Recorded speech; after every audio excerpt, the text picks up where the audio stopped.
Hello, welcome back to China Manufacturing Decoded from the Sofeast group. Adrian from the team here, and Renaud's back with me again. Hello, Renaud. Hey, how you doing? Hi, everybody.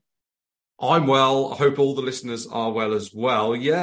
But recently got back from China. I was just talking about this with Andrew last week, actually, and it's a bit of a change in pace when you go from Asia to Europe, as I'm sure you're aware. Sure, that's for sure. That's for sure. I feel that also. I'm in Europe at this time, and everything is extremely slow. I mean, especially in the summer, a lot of people are taking a holiday, try to do something with the government here, and it just takes forever. Right. Gotta love that bureaucracy. Yeah, you're absolutely right. But could be worse places to be in the summer, that's for sure. It's certainly a lot cooler. Wow, it was hot in China, isn't it? So it's definitely a little bit cooler here in the UK. I'm not missing the extreme heat. It was super hot when I was in Guangdong and also in Shanghai. Wow. So look out for that if you're traveling to China soon. But anyway, so this week then, we're talking about what it means to partner, and I'm using air quotes, with a Chinese factory. I guess a little bit of introduction to this would be, if you're coming to China, you want to find manufacturers that you can count on, that are reliable. And maybe as a, let's say, Western importer, you'll be thinking, okay, if I find this good manufacturer, we need to sort of strike up some kind of a partnership. Is that the way of thinking that people normally have? Yeah. So, I mean, on the buyer side, there's clearly an awareness that if you keep changing from one supplier to the other, to the next, it's going to create enormous demands on your time. You're going to keep having to fly there and meet with them and push them on this and that, and you're going to have, you're going to keep running into issues and so on. So it's clear that it's important to have, a stable supplier base, right? So in the buyer's mind, we need to pick someone that we can count on for a while, right? For the mid to long term. Yeah. But then when they say we want to partner, that in itself doesn't mean anything, right? It kind of expresses the idea that it's going to be for the mid to long term. We're not just coming to to do a one-shot deal and then we'll disappear, right? That's what it means. But then people kind of imagine all kinds of things like, oh, we're partners in this business, blah blah blah. We you give me that, I will give you that over the long run, and so on and so forth. And this is where a lot of the disconnect comes from, right? On the supplier side, when they say we want to partner with you, actually, most of the time, Chinese people heard that many times from many buyers, and they say, okay, buyers like this idea, so we're just going to tell them, hey, we want to partner with you. And they're going to like it, right? And really, in most cases, there's nothing more to it than that. Okay. And when they hear a buyer say, hey, I want to partner, they've heard it from people who truly want to have one supplier, one single source for the long run, just rely on them, treat them well, and so on. They've also heard it from other people who wanted to kind of abuse them, push them around and, oh, come on, give me a low price, give me this, give me that. We partner together. We'll make $1 million a month out of that. And then we'll order many containers after 2 years and so on. Right. So just the fact that one party says it actually in the end doesn't mean anything. Really, that's kind of what I found. Right. Okay. So that's why it's an interesting topic, because different parties kind of understand it in different ways, or maybe they just say it without really meaning anything, right? So that it's good to know. I mean, this is sort of an episode for people who are starting to buy from China. Yeah. And if you say that every 5 sentences, well, maybe you're coming off as someone who's sort of playing a game, actually, just using that term a bit too much. Right. Okay. So if we break it down, Mm-hmm. there's different situations, right? There's the situation where I'm a buyer. I have an idea for a product that I want to develop, right, on my own, and I will own all of the intellectual property rights. And I need some help from a manufacturer, maybe to finish the development of the product, to bring it into production, and to keep producing it. All right. This is what we call contract manufacturing, right? The buyer invests, pays for the product development, owns the intellectual property rights, has the right to move the product to different manufacturers, right? So the buyer is in control. And on a contract basis, they select a manufacturer. So you might say, okay, it's contractual. It's not really a partnership. Well, wait a minute. A good partnership is based on the contract anyway, right? So it sounds like you're kind of holding the manufacturer at arm's length and saying, okay, well, we do this with you, but maybe we cultivate a backup factory in case you mess up. We want to keep a lot of things visible to us so that we can check what you're doing and so on and so forth. That's what I call the basis for a good partnership, right? Trust, but verify. As long as everybody performs, keep going. But when one of the parties stops performing and creates a lot of issues, the other party has the ability to move elsewhere, right? Yeah. That's what I call a good partnership. But maybe but anyway. So when the buyer has done all this investment and it's their own product and everything, that's the kind of partnership that makes sense. Okay, you define clearly, this is the performance level, right? This is the quality standard for the product. This is the lead time for production, and you confirm it every time. And if you delay for too long, then there starts to be some penalties. You can't subcontract, you can't right? So all of that we covered in a previous episode about manufacturing agreement, and China business lawyers know how to put this kind of agreement together, right? Yeah. And a lot of the terms come back and they're kind of more or less the same. So that's in the context of contract manufacturing. So it's partnership, based on a contract, based on a clear definition of who has to do what, right? Who's accountable for what? What are the penalties? What about the case of a breach of contract and so on and so forth, right? Yeah, this is what buyers who want a certain amount of control want. And typically, again, that's when they want to develop their own product. Okay, they really want to own it. Okay, now let's take the opposite, right? Let's say I'm starting in my bedroom and I'm like, okay, this looks cool, on Amazon and whatever. I can have my Shopify account and my website and I can do some e-commerce sales and da. I'm just going to buy something that already exists. Okay.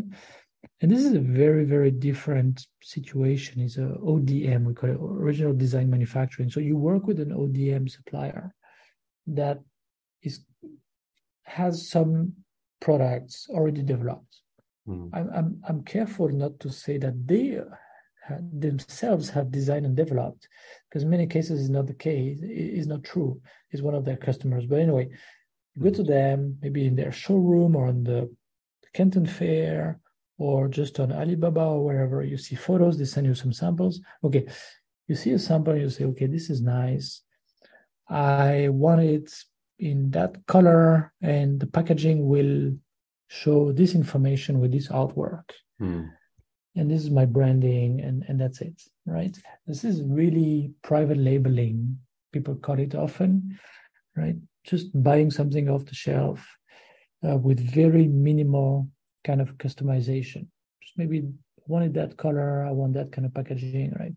I want whatever. I want the fit to be in rubber, not in that kind of plastic, right? Very small customizations like this will to me, it's still very, very clearly the supplier's product. okay?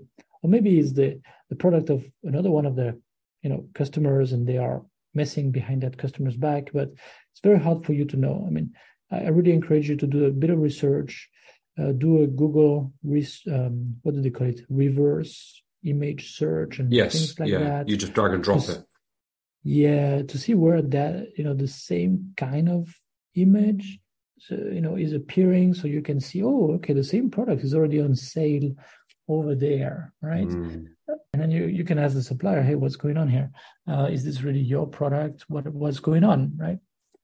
So in this configuration, you are going to distribute the product. You don't have any ownership of the product. Maybe you make a deal with the supplier saying, hey, okay, you sell it in Europe, you sell it in USA, in Canada already. Okay, no problem. I'm just going to sell it in Australia and New Zealand. And I just want you to give me the exclusivity over these markets. And on my side, you will see I'll make a lot of, I'll buy a lot of products, blah, blah, blah. It's going to be thousands. And then next year, I think overall I can buy 20,000 pieces, right? So as long as both parties are happy with the setup, it can keep going and going and going, right? And in that case, you are building your business on that product that you don't own, and the manufacturer can put it away and stop production for you anytime, right? They can just refuse your orders. Usually you don't have a contract that has a lot of specific requirements. Very often it's sort of a PO to PO kind of business. There's no frame agreement. We see and by the way, it's a mistake. It's not very good for protecting the buyer. But in many cases, we see the clients that come to us because they have issues in this kind of setup, but they don't have a contract. And then it's like, okay, now what do we do with the supplier, right? They send us products that have, I don't know, 10 to 20% defectives, and there's a lot of bad reviews. What do we do, right? Or maybe their product that we picked is not reliable, not durable. So it looks good when I play with it a bit, but as soon as I start to abuse it a bit, it breaks. Or like some users tell us that there's such and such problems with the product. There's a design issue basically with the product, right? So who's responsible? I mean, obviously, if the product is the supplier's product, the supplier is accountable for all these reliability issues, right? But they might not agree with it, right? Or they might not think they're accountable. Yeah. Remember, you're just distributing their product. You are totally reliant on them, right? You're just a distribution channel to them. And maybe they have another good customer, maybe in the USA. And then if they cut you out, maybe the USA customer will also start to sell on your product, on your market. And then in the end, they don't need you, right? In many cases, that's what it comes down to. So here, what does it mean to partner with the manufacturer? You have to show them, okay, I'm going to build this. I have these skills in internet marketing and e-commerce. I'm going to do this. I know the market I'm going after, and this is my plan for the order quantity, right? So maybe the first time the supplier might sell you something below the minimum order quantity, but maybe you have to do with the same color as another one of their customers, so it all comes from the same batch or whatever, right? Maybe you pay a small surcharge, or maybe they make an effort, they absorb it themselves. This is sort of their end of the partnership, right?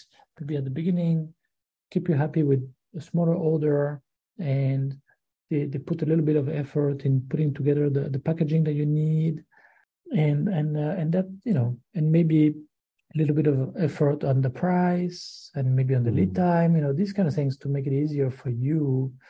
But then don't make the mistake of thinking that, as long as you sell, they will be happy. They are expecting something in return. I mean, that's really a constant. When you deal with Chinese counterparties, you ask them to make an effort. There is a tacit but very, very clear expectation that they can call the favor back, right? So Yeah, the most common issue is complaints from customers about quality and reliability, right? Well, they're going to say, well, they're going to expect you not to be too picky about it, right? That's the return the favor thing. But for you, if you want a 4.5, 5-star review average on Amazon, you can deal with that. That doesn't work, right? This is just killing your business. But on the Chinese side, this sort of partnership idea is just going to kill you, because they are not going to make any effort, because they made some effort already at the beginning. You ask them for extra effort, but hey, stop, when you order tens of thousands of pieces every time, then we can talk about that. But right now you're still a very small customer. Why are you bothering us, right? So that's the understanding of partnership on both sides, right? You can see there can be a bit of a disconnect, right? Yeah, and also, yeah. In that case, the ODM, private label kind of approach, the problem is in many cases there's no contract, as I mentioned. And the problem with that is, as I said, business is done from PO to PO. There's no contract. When there's issues, let's just talk about it, and like there's no rush to solve them, right? Yeah, we're like in a long-term partnership, long-term relationship is fine. Yeah, there's going to be a few issues, no worries, right? Where you on your side might be thinking, damn, I have people who keep complaining, leaving bad reviews. I need to send I get some returns. I need to send some other products to replace. This is costing me a lot of money and a lot of time. We need to fix that now, right? But the fact that you left it open just because you thought, and this is really something that comes out very, very often in people's minds when they start to buy from China. If I force them to sign a contract, that is enforceable in a court of law, and that has all these like scary wording, it's clearly not going to be a partnership. I'm kind of pushing them around. I'm destroying any goodwill. Well, guess what? It's better to do that up front. And they are more used to getting contracts than you think. Right? Probably more used than you. So this should be just a basic business, preventive measure to prevent problems. That is just the normal way of doing business. And it is the case for a lot of buyers, probably most buyers by now. I'm not sure. Most buyers above a certain amount of business, for sure. And suppliers are getting more and more used to it. So 20 years ago, right, you ask them to sign a contract that's in Chinese, enforceable in a court of law and everything. They might get a bit scared, right? But 2023, no problem. Go ahead, do it. If they act like they are, shocked, it's just an act, right? And actually, you should just mention all this at the very beginning when you start to get in touch with them. Hey, this is the way I work, and I do this, and I do this, and I do this, right? We did a podcast episode way back about the basic terms to negotiate. I forgot the number. Maybe we can put it in the show notes. I will do. Okay, thanks. But really, you get in touch with people and you say, okay, and I'm interested in this product. By the way, this is the way I work. Black and white, and you get them to confirm. There's no problem. Let's talk. After that, you don't feel so much pressure to try to accommodate them. You have your own process, and they accepted it, right? And they will also feel it's a bit more difficult to push back on something they already accepted, right? Then they can say maybe that this term and this term in the contract are not reasonable, blah, blah. Okay, that's different, right? But the whole idea of not sending a contract to a supplier just because, we're going to do this as partners, we both put like all our energy into it and it would just work and we'll all make a lot of money, assuming that the other side is going to think that way, not only today during the big meeting and the big dinner, next to the factory and so on, when everybody's feeling good, but also in 2 months, in 5 months, in 1 year, in 2 years. That's a very big assumption. In most cases, it's really not the case, right? Yeah.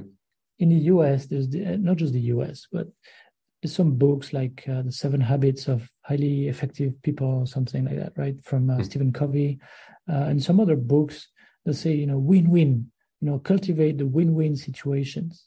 Try to find ways to enlarge the pie.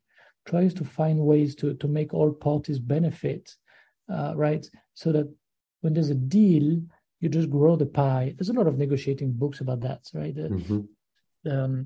Kind of negotiating books that assume that the other party is a rational party that reasons the same way as you and is open about their their objectives and their challenges and everything.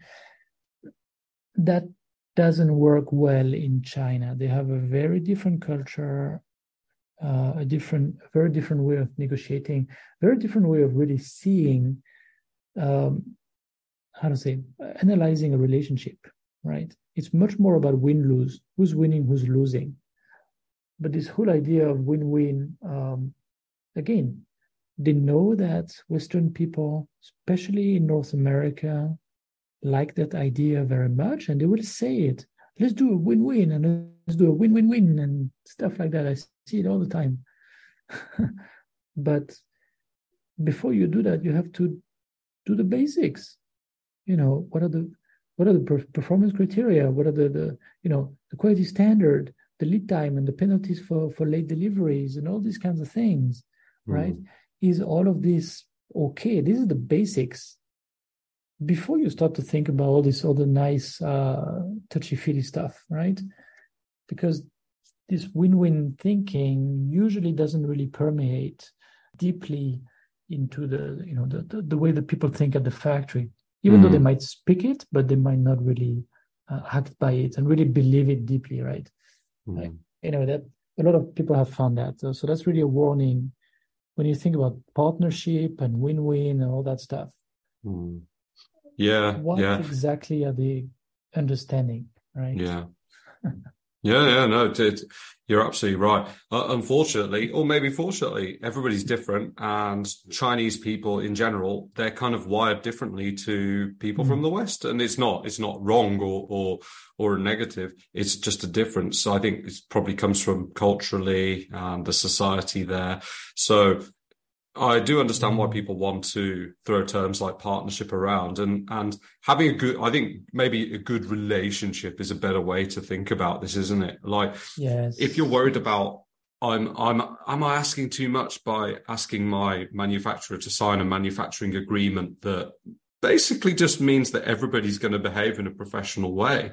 Am I asking too much? Is it going to upset them? Well, they're still getting your business. And if you do go to China as well and meet them and periodically go to visit them and other suppliers or whoever, that's going to maybe counteract this, because they're going to see that this customer is engaged with us. They come to see us. They want to see what's going on. They're happy to go out for a dinner and drink a load of baijiu or whatever, right? And just because you've got a contract with them, if they see that you're engaged and, working with you is effective and that your orders are coming in as promised, etc., maybe the contract or the agreement is not such a negative thing, for sure. Right. Yeah, I would agree with that. And as you say, just focus on keeping a good relationship. And you need to understand, okay, what is this manufacturer? Okay, how are they working? What are they used to, right? So because of the typical ODM or OEM Chinese supplier, they will have a sort of working. You come to a company like Adrian or contract manufacturing facility, quite different, right? Things are set up in a very, very different way. And we tend to work with different kinds of customers, right? So first you need to understand that. And then simple things, right? When is their peak season? If you can give them orders when it's their low season, they will totally love it. And you can bargain for better pricing and everything. Basically, if you can help them cover their fixed expenses and keep their staff, during the low season, they will really love it, right? Or if so that's the case. For example, like if you sell barbecues in Australia, let's say, well, the seasonality is going to be totally different from the barbecues in the northern hemisphere, right? Because you don't sell many barbecues in November in the US, right? No. You sell a lot in May, for example. But it's the opposite in Australia, I'm pretty sure. And same thing for a lot of other products, right? There is seasonality. Basically, ask for some ideas, some information to see how they work, what is interesting to them, what are their challenges, right? And sometimes you can maybe level the amount of product you order, right? So for example, in toys is extremely seasonal also, right? Very, very busy, let's say from May to August. And then they all wonder why these suppliers, keep hiring some part-time, like, contract workers, and why they subcontract, and why they do all these wild things, and why they do so many overtime hours and everything. Well, it comes from you, the buyers, right? It's all about responsible purchasing, which is a topic we discussed a few episodes ago. If you have responsible purchasing practices, maybe you make an effort to manage your cash in a way so that you can level the amount of orders, maybe all year long. Some companies, not many companies, but some companies are doing that. And usually, yes, they have to manage their cash appropriately. But then I can tell you, they don't take all the same excuses as the others, right? They no, wait a minute. We give you the same amount of production all year long. I don't want to hear about all these excuses, right? Because of your other customers that give you a crazy peak season. I don't want to hear about it. You have to perform that way, and that's it. And let me tell you, the manufacturers do not want them to go away. They really want these customers to stick, because if this customer goes away, then the whole economics of the factory is totally upside down, right? So understand where they come from, the specifics about their situation, what challenges, and what they really value, okay? And of course, again, all the basics, right? If they are small, don't start to push them to make huge orders. If they are big, don't give them very small orders, right? This is just not a good fit in terms of volume. Payments, make sure you pay on time. Some of these factories, they're very tight on cash at certain times of the year. Maybe you don't pay on time, they don't pay their suppliers on time. It triggers some maybe delivery delays, and then it kind of snowballs into much bigger issues later on, right? So be careful with that. When you develop a product, give them the okay, or at least the comments, the validation on the samples relatively fast. Don't just disappear for 2 weeks and say, oh yeah, I was traveling, sorry, or I was on holiday, like I forgot to tell you, Next time you push them, you're going to think, well, you pushed me, and then you asked me to do nothing for 2 weeks, right? Well, basically, it has to be a fair relationship that's balanced in terms of what you take and what you give, right? It's got to look that way, because what is fair, okay, the concept of fairness is very, very important in China, okay? So be fair, and they will like you for that, basically, right? Don't do crazy things like cancel shipments at the last moment or things like that. Don't play games. Respect their level of technical ability. Don't try to push them to do things that they can't do, right? And then sort of blame them for for blowing the milestones, the timelines. Just be reasonable and fair. Good communication. All of this helps a ton. And sometimes, go there, face-to-face meetings, make sure everything, the hot topics are on the table. Everybody agrees on how to deal with them. There's a plan, there's good communication, there's good follow-up. This is good. You keep the relationship healthy. So don't count on them proactively to say, well, we're a partner in this business. We're going to do our best, and we're going to we're going to push the buyer to make the right decisions and things like that. No. They don't see your side of the business. They don't really understand it. Don't count on them for that. Mm-hmm. Communication is so important. Mm.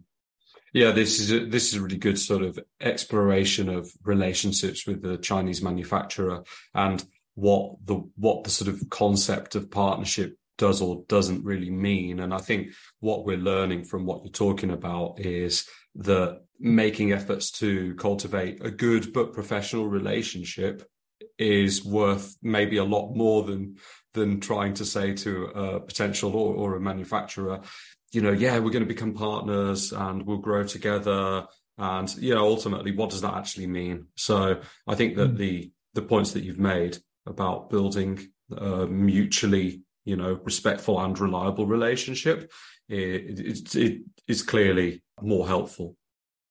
Yeah, right. And I mean, watch your track record, right?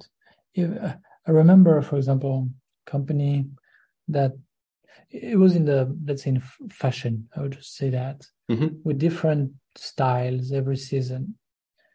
And they would fly to the Canton Fair and to the, meet with whatever, someone like in the showrooms in Hong Kong and so on. And I would say, okay, I like this, I like this, I like this, change the color like this, change this like this, and so on. And they would have some of their own products too. And they would really pit the suppliers one against the other, or when it's the supplier's own product, they would really try to squeeze the margin out of them in an amazing way. And the suppliers never knew from one season to the next, they might do one container now, and then next season maybe 3 containers, and then nothing. And it was clear that it was all based on price. Okay, so then I remember the crisis of 2008, 2009 hit them, and this buyer was in a difficult situation. He said, okay. Instead of working with 20 different suppliers, let's pick, let's say, 2 suppliers for this product category, 2 for this, and 3 for this one. They're going to be, key suppliers, and we're going to partner up with them. Well, the suppliers saw them coming, and they, want to partner with a few suppliers, blah, blah. Of course, suppliers say, yeah, of course, sure. But then the suppliers were thinking, wait a minute, is this another trick to extract more profit, right? To kick my prices even lower. So the suppliers were actually really on their back foot. They really, they were careful about that, right? Because of the bad track record of the buyer. So your track record is very important. And sometimes in the same industry, especially the same city, different manufacturers, they will talk to each other. Oh, yeah, you have this customer. Yeah, me too, blah, blah, blah. Oh, yeah, I have all these problems with them, blah, blah. Oh, really? Whoa. Okay, I got to be careful, right? This happens a lot. So your track record with one supplier might actually hit you with another supplier, and you will never know it. They won't tell you, right? But they will know. And they will be careful about you, and they will not go out of their way because they see you as a bad customer already, a risky customer. Right? So rightly so. Yeah, totally. So yeah, be careful. Your track record speaks a lot. So when you come in and say, I want to partner with you, you get to kind of show that you are sincere in your way, and just do it in a fair way, with a fair approach, so that both parties come out ahead. And this is how I deal with the suppliers and blah blah blah, right? And sometimes it works quite well for years and years and years because the manufacturer really pays attention. That's really what you want, right? Yeah. They pay attention. They want your business. They do communicate with you. You have a high level person to communicate directly with you, so that you don't waste time with a lower level person who lets problems appear and accumulate. This is really critical. The kind of person that you're in contact with at the factory, the project manager, the merchandiser, or whatever they call it, that's really, really important. So try to have a good one. It does make a huge difference. Yeah, great. This topic, I mean, it's somewhat in line with an earlier podcast series that we made about vetting the right supplier. So Right. I'll share the link to those. There's maybe like 9 or 10 episodes in that series. So if you want to go deep into finding the right Chinese supplier, there's obviously this episode, but there's loads more as well that we've discussed and written about. So as you mentioned earlier, there will be some more related topics in the show notes. But aside from that, Renaud, today, a good one. And yeah, something to think about when you're trying to find the right supplier in China for sure. So thank you. All right. Thanks a lot, Adrian. And thanks everybody for listening. Thanks again for listening to this podcast brought to you by the Sofeast Group. We're on a mission to provide you with everything you need to manufacture effectively in Asia, including inspections, auditing, new product development support, contract manufacturing, 3PL warehousing and fulfillment, and much, much more across Asia's key manufacturing areas. Visit us at sofeast.com, that's SOFEAST.com, to learn more and get help. If you've enjoyed the podcast today, please do rate, review and share, because it will really help others discover us too.